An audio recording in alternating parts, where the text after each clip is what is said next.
Oh, this whole thing is dead on top.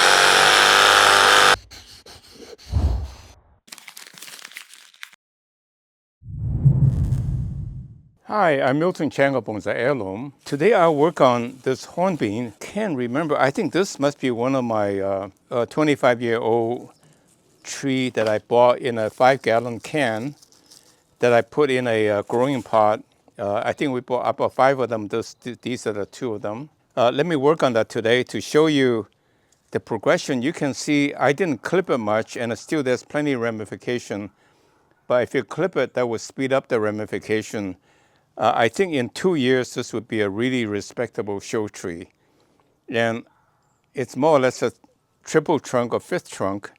I hate to cut this off, but maybe I would try to, oh, this is rooted, so I can cut this off and make one little extra tree. Let me take this out of the pot so I can work on the roots first. As usual, always work on the roots first. Thank you. Gracias. So this is one of the 5 trees that I bought at the time, and you can see it's much bigger than the one I have in a bonsai pot, and that shows you the speed at which they develop when you put them in a growing pot.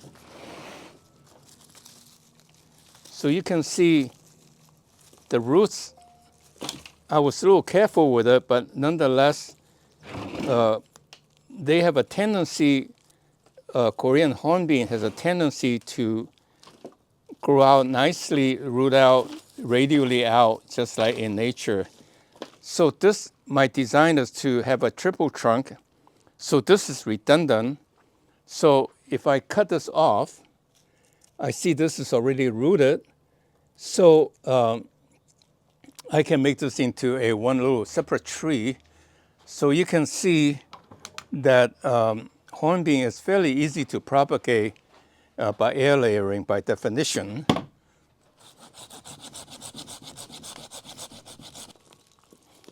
I want to save as much of the roots as possible to make into a nice tree. And so in 10 years, it will be a very respectable bonsai. In fact, in 3 years, I can make it into a nice shohin. Look at this tree. So if I cut it off here and tilt it up, you can, in fact, let me just do it for you. I get very excited when I see the possibility of trees, and that is the joy of doing bonsai, the creativity. Right now I got this tree like that, but if I just tilt it a little bit and cut this off, just above the butt, I save the butt here so that it can shoot out, and get rid of this. So you can see this would be an interesting tree. And if I clip off here,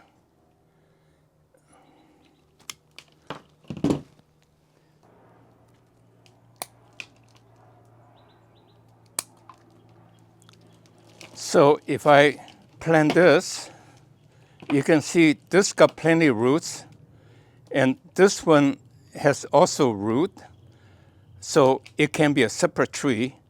But on the other hand, if I can incorporate this into the design by tilting this tree over a little bit and make this grow up, you can see I have a kind of a nice shohin double trunk like this. So this will be a tree, this tree coming up growing like this. In fact, let me cut this off. And then this tree comes up like this. You see, it's a fantastic little shohin. Okay, so that's one. In 5 minutes, I did one already. And you can see this is springtime. They are starting to bud out really, really nicely. And again, when you clip it, after it grew like a couple of months from now, you clip it above a bud, it would spread to create a ramification very quickly. So now I will work on this main tree, and let me remove all of the redundant branches And birch tree are relatively soft, even though the American hornbeam is known as ironwood, which means it could be using for making tools, which means it's pretty hard. Nonetheless, when the branches are young, they are fairly easy to cut. They are soft, and then they mature.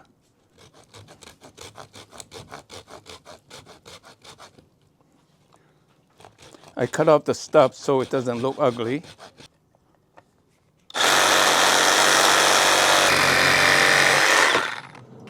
Oh, this whole thing is dead on top. You never know when you grow them in pots without a constant care. This tool is somewhat defective. I have to reset it each time. Okay, so right now, oh, this is dead too. Oh, okay, so I had to cut this off. In fact, this is dead too. So this part is alive, so this would become the apex. So it's fine. You have to be a little careful with inhaling the vapor from these trees. So this still doesn't look good, but when this dies back, that's easy to cut off. These are actually, you can see it's very solid hardwood, very fine grain, good for carving and making tool handles. But nonetheless, when the branches are young, they are fairly soft.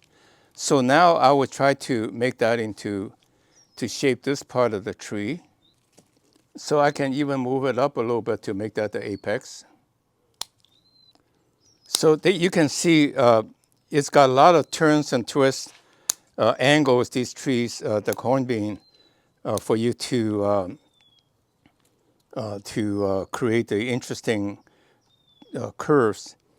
So what I'm doing, let me just repeat to you what are the benefits of a hornbeam. The Korean hornbeam is the smallest leaf of all of the hornbeams. That may not be quite true, but it's true, nearly true. And the leaves turn soft green, and some hornbeam, the leaves does not drop thoroughly, but the Korean hornbeam by and large does. And it starts with a very interesting pattern on the soft new growth. In fact, I was a little surprised by looking at the photo. I didn't realize that it's got kind of a snakeskin-like pattern. But on the mature tree, actually, it becomes a kind of a typical birch white with a fissure, black fissure. It's really quite pretty in time. This part of the tree is more or less done. And now I work on the other branches. So like this one, I really prefer not to have it, so I break it. So you see, it's more like in nature, that's how they will grow. Okay, so that's one branch. And this stub, you can see it becomes a little lump, which is an interesting feature, but you don't really need all these growths. So actually pull them off is even better than cutting them off. So a little bit of a cutting assistant. But you can also see they're actually trying to root out. So I think they are very easy for air layering.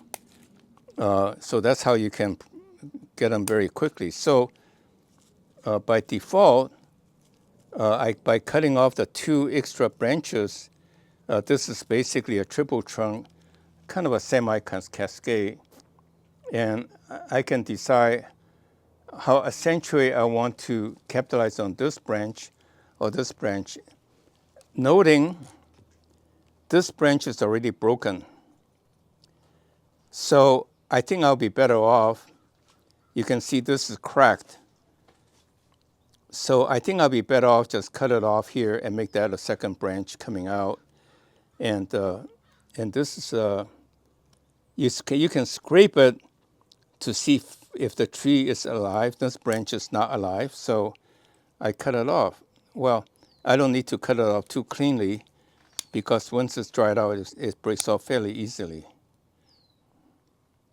I will make this drastically long to show that how the tree got tilted over and started growing. And given that this one is kind of halfway broken, I break it off. And then this one is a little bit problematic because it kind of like doesn't rhyme with this curve, which is this little branch rhymes with the curve well. So what I will do is I'll actually cut it off here.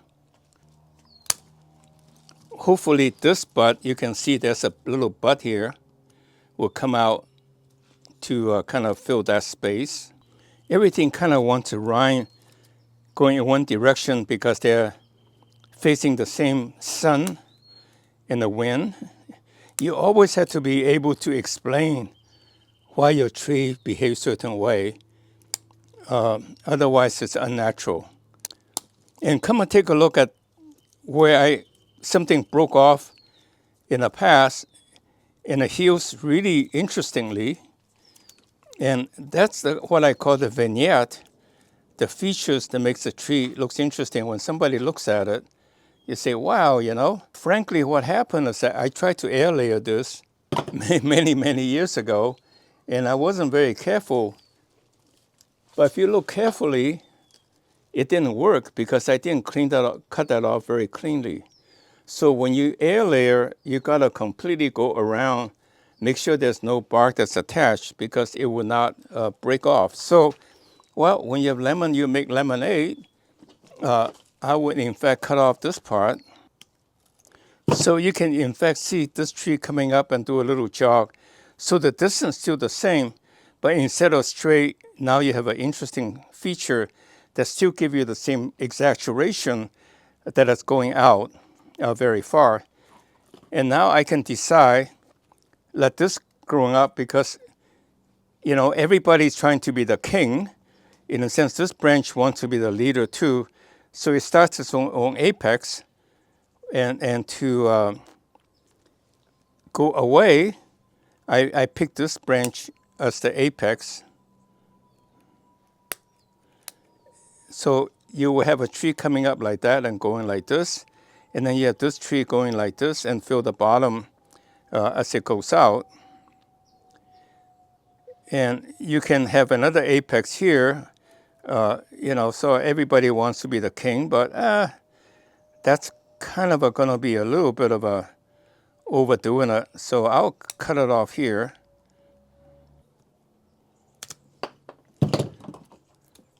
Okay, so that's second branch, second trunk. Now let me work on this one. Now the decision is what do I do with this one? I think this is a little too close to this tree, so I'll probably make that one go sideways. So I'll cut that off. Again, no decision is the perfect decision, but it's a decision and you go with it. So you can never make mistake. By definition, it's your own tree. Whatever you do is right. And I think that attitude makes it easier for you to practice bonsai without, in some sense, stress out. So I can easily cut this off and let this be the tree, but I think that's a little too close. I think I need a little space. So I don't think I want this to come up and compete with this apex. So I sidetrack, in some sense, let that one be the apex. Okay, the tree is done. Now I want you to take a look at this tree. I'm fairly rough with the tools, which you should or should not do, or you may or may not want to do. So I will clean off the bottom a little bit to expose more of the root to make the base look bigger. And I'll probably put it in a bonsai pot this time because the trunk is already big enough. And if you look at it, if you expose it from here, the trunk is actually quite massive, almost 3 inches across, which makes it really nice. So again, in a 3 to 6 month time frame, I will show you this tree again. And I think this is the front. And you will have a tree that comes up like this. Or maybe this would become the apex. Yeah, this would be the apex. And this comes down, right? And then you have a tree that comes in like this, and then you have this, and you have this. And that's my triple trunk Korean hornbeam. I think that's pretty rare. I started with one single trunk, but you can see how these grew out and take over to become a triple trunk. And this is all connected roots. I think in a bonsai pot, it will look really, really nice. So in fact, I'll probably accentuate this curve a little bit more by about like a little bit more this angle. In summary, you can see I turned this Korean hornbeam that was planted about 25 years ago in a growing pot, and it's grown into a sizable trunk. And by the time when I clean off the soil, the base will be that big because the roots are spreading out. And you can see it started with a single trunk, and that's the oldest one. You can see the whitish bark. Eventually the whole thing will be white and moving up with the fissure of the black lines going down like most of the birch trees. The only difference is that this is a very hardwood tree when they mature, extremely fine grain. And so again, to recap, the benefit of hornbeam, Korean hornbeam, is that it's got small leaves, lots of ramification, soft autumn, fall color, and then wintertime you enjoy the silhouette as you enjoy nature tree. And the benefit of that is that given it's a deciduous tree, the tree is dormant. It doesn't need light for photosynthesis, and therefore you can keep it indoor for quite a long time without having to rotate it during the summer every, let's say, 3-4 weeks with another tree. So I think Korean hornbeam is a great candidate. It's a little bit hard to find. You can find them. There are a lot of people growing them, but we offer one that you can get right away that gets you a good start because it's got the good pescadero soil that we use, that you can keep it in a pot and growing it, or put it in a growing pot to get into a tree of that size. It will give you a good start to have your heirloom. Well, thank you very much for watching today's video. Subscribe to our channel and tell a friend. And most importantly, go to our website and sign up to become our VIP so that we can send you announcements of special considerations. Thank you very much. See you next week.